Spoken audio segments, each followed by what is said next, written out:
Assalamualaikum warahmatullahi wabarakatuh. Perkenalkan, nama saya Rodutuddina dari kelas KM 302. Pada kesempatan hari ini, saya akan mencoba mempresentasikan mengenai pendidikan agama berdasarkan keyakinan yang saya yakini, yaitu agama Islam. Konsep ketuhanan dan ketuhanan dalam agama Islam. Konsep Tuhan menurut Islam merupakan konsep ketauhidan atau keyakinan bahwa tiada Tuhan selain Allah, di mana Tuhan merupakan Sang Maha Tunggal, Maha Esa, yang terkandung dalam kalimat La ilaha illallah yang merupakan ikrar bagi setiap muslim untuk hanya meyakini Allah sebagai Tuhan. Kemudian konsep ketuhanan menurut Islam tercantum dalam Quran Surat Al-Ikhlas, di mana Allah merupakan Tuhan yang Maha Esa, tempat manusia berserah diri dan memohon pertolongan. Tuhan yang Maha Pencipta yang tidak dilahirkan atau melahirkan, juga Tuhan yang mengatur alam semesta. Keyakinan akan adanya Allah dibuktikan dengan akal manusia. Manusia diberikan akal oleh Allah Subhanahu wa taala untuk memahami dan berpikir tentang penciptaan alam semesta beserta isinya, juga untuk mengatasi segala permasalahan yang dihadapi. Al-Quran sebagai kitab suci dan pedoman bagi umat Islam memberikan pedoman bagi umat Islam untuk meyakini adanya Tuhan yang esa, yaitu Allah Subhanahu wa taala. Sedangkan falsafah agama menurut Harun Nasution diartikan sebagai konsep berpikir mengenai dasar agama menurut akal tanpa terikat pada ajaran agama tertentu. Kemudian filsafat Islam adalah suatu bentuk dari pemikiran manusia yang terperinci secara umum mengenai konsep ketuhanan, konsep penciptaan alam semesta dan isinya berdasarkan ajaran Islam.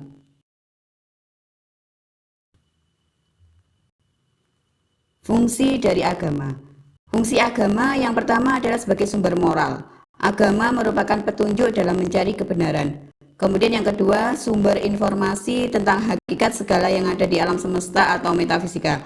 Yang ketiga, agama sebagai pedoman hidup bagi manusia.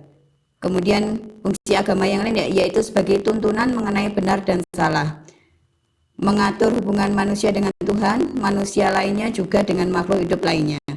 Kemudian fungsi agama sebagai pedoman untuk membentuk nilai kehidupan, memberikan identitas manusia sebagai penganut suatu agama. Prinsip agama dalam kehidupan. Terdapat 3 prinsip agama dalam kehidupan. Yang pertama, prinsip keadilan. Keadilan di sini berlaku pada siapa saja tanpa kecuali, tanpa perbedaan satu sama lain. Dalam hal ini adil di seluruh aspek kehidupan manusia. Kemudian yang kedua, prinsip kebaikan atau ihsan. Dalam agama Islam, ihsan bisa diartikan sebagai berbuat baik dengan niat ibadah kepada Allah Subhanahu wa taala. Perbuatan baik tersebut tidak hanya berupa ucapan tetapi juga tindakan, baik dengan Allah, dengan sesama manusia maupun dengan makhluk hidup lainnya. Kemudian yang ketiga, prinsip kebaikan kepada orang lain. Berbuat baik terhadap orang lain merupakan salah satu cara untuk menjaga tatanan masyarakat menjadi lebih baik. Dikutip dari islam.nu.org.id bahwa dalam Islam sumber ajaran agama ada 4. Yang pertama, Al-Quran. Al-Quran merupakan sumber pertama dan utama dalam pengambilan seluruh hukum. Kemudian yang kedua, As-Sunnah. Sumber kedua merupakan sunnah Rasulullah SAW. Yang ketiga, ijma' para ulama. Ijma' berarti kesepakatan para ulama setelah wafatnya Rasulullah SAW. Selanjutnya yang terakhir yaitu qiyas. Qiyas merupakan penetapan hukum Islam untuk masalah yang tidak dijelaskan secara eksplisit dalam Al-Quran atau As-Sunnah. Penerapan hukum tersebut berlaku pada hal yang serupa dengan sesuatu yang sudah ada ketentuannya sebelumnya. Hakikat manusia menurut Islam bahwa manusia adalah makhluk ciptaan Allah Subhanahu wa taala yang diciptakan paling sempurna di antara ciptaan lainnya. Kemudian harkat dan martabat manusia menurut pandangan Islam bahwa manusia dipandang sebagai makhluk yang paling sempurna, mulia, juga bermartabat serta diberikan akal dan pikiran yang menjadi pembeda antara manusia dengan makhluk lainnya.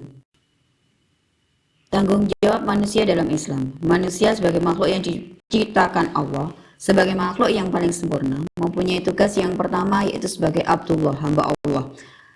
Seorang hamba yang harus patuh dan taat terhadap segala perintahnya dan menjauhi segala larangannya. Yang kedua, sebagai khalifah atau pemimpin. Tugas kekhalifahan tidak hanya berlaku untuk dirinya sendiri, melainkan juga untuk keluarga, masyarakat maupun alam semesta.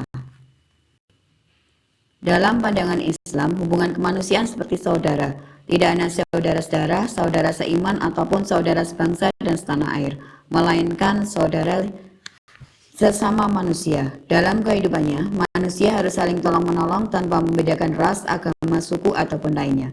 Sesama manusia harus saling membantu tanpa rasa saling menyakiti serta menjaga kerukunan hidup.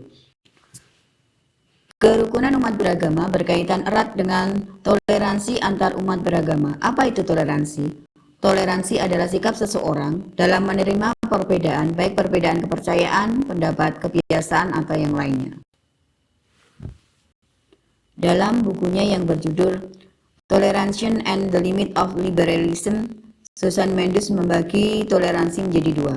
Yang pertama, toleransi negatif atau negative interpretation of tolerance. Dalam hal ini, toleransi hanya sebatas seseorang tidak menyakiti orang lain atau kelompok lain di luar lingkungannya. Yang kedua, ada toleransi positif atau positive interpretation of tolerancy. Toleransi secara positif lebih dari sekedar tidak menyakiti orang lain atau kelompok lain, melainkan juga bekerja sama serta saling membantu dengan kelompok lain sehingga tercipta keselarasan dan keharmonisan. Dari pengertian toleransi antar umat beragama tersebut yang akhirnya menjadi dasar timbulnya kerukunan beragama.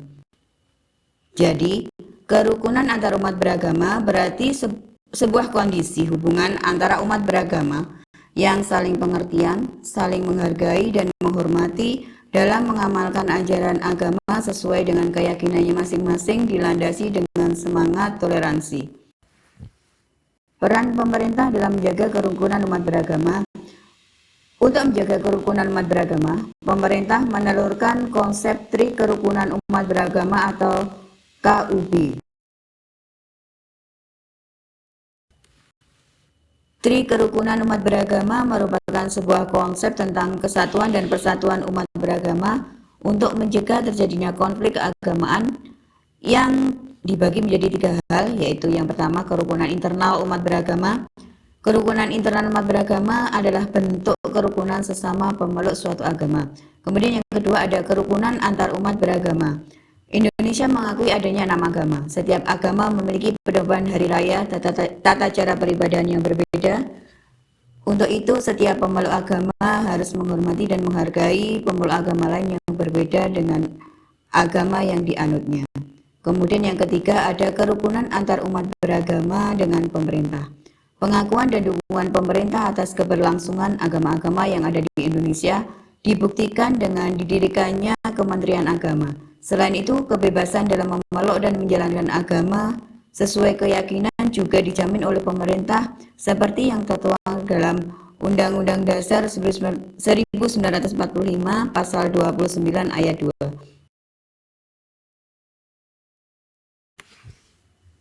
Moderasi beragama.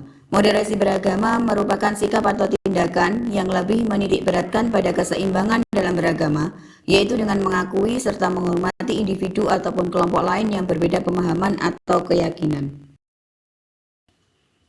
Konsep moderasi beragama dalam perspektif Islam. Konsep moderasi beragama dalam perspektif Islam merupakan perilaku atau sikap yang tidak radikal, tidak kaku, dan tidak berlebihan dalam hubungannya dengan sesama pemeluk agama maupun pemeluk agama lain, sehingga terjalin kerukunan beragama. Kesalahan sosial dan implementasinya dalam Islam. Kesalahan dalam Islam ada dua bentuk. Soleha li nafsihi merupakan bentuk kesalahan untuk dirinya sendiri. Kemudian yang kedua ada soleha bi ghairihi, bentuk kesalahan yang berhubungan dengan orang lain berupa kebermanfaatan seseorang bagi orang lain. Kesalahan sosial dalam Islam merupakan bentuk implementasi dari ihsan, yaitu berbuat baik kepada orang lain serta mempunyai kepedulian sosial terhadap orang lain sebagai tanda kesempurnaan iman seseorang. Kewajiban dan hikmah bekerja. Pengertian bekerja. Bekerja merupakan suatu tindakan ekonomi yang dilakukan seseorang dalam rangka memenuhi kebutuhan hidupnya. kewajiban bekerja dalam Islam. Dalam Islam disebutkan bahwa bekerja merupakan kewajiban dan juga sebagai bentuk ibadah, sebagai bukti rasa syukur manusia karena diciptakan sebagai makhluk paling sempurna oleh Allah Subhanahu wa taala yang tentu saja mempunyai etos kerja yang lebih baik daripada makhluk ciptaan lainnya. Hikmah bekerja keras dalam Islam. Yang pertama, terpenuhi kebutuhannya, kemudian meningkatkan taraf hidup, dan yang ketiga, tercapai apa yang menjadi tujuan dan cita-citanya. Kemandirian sosial dalam kehidupan bermasyarakat. Pengertian kemandirian. Kemandirian adalah kemampuan dalam mengelola segala sesuatu tanpa bergantung dari orang lain. Kemudian untuk ciri-cirinya, kemandirian mempunyai ciri yang pertama inisiatif, yang kedua jarang meminta bantuan orang lain, yang ketiga kreatif, keempat bertanggung jawab, yang kelima mampu menyelesaikan masalahnya sendiri.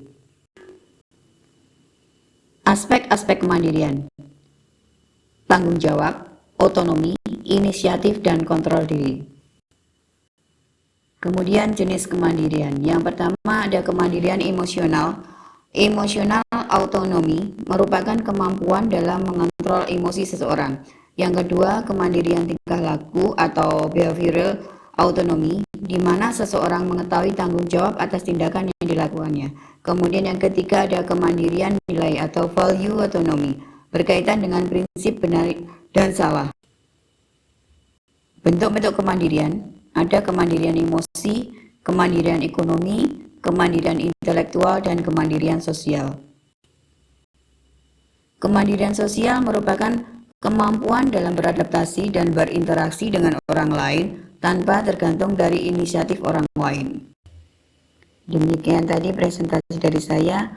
Terima kasih dan sampai jumpa. Wassalamualaikum warahmatullahi wabarakatuh.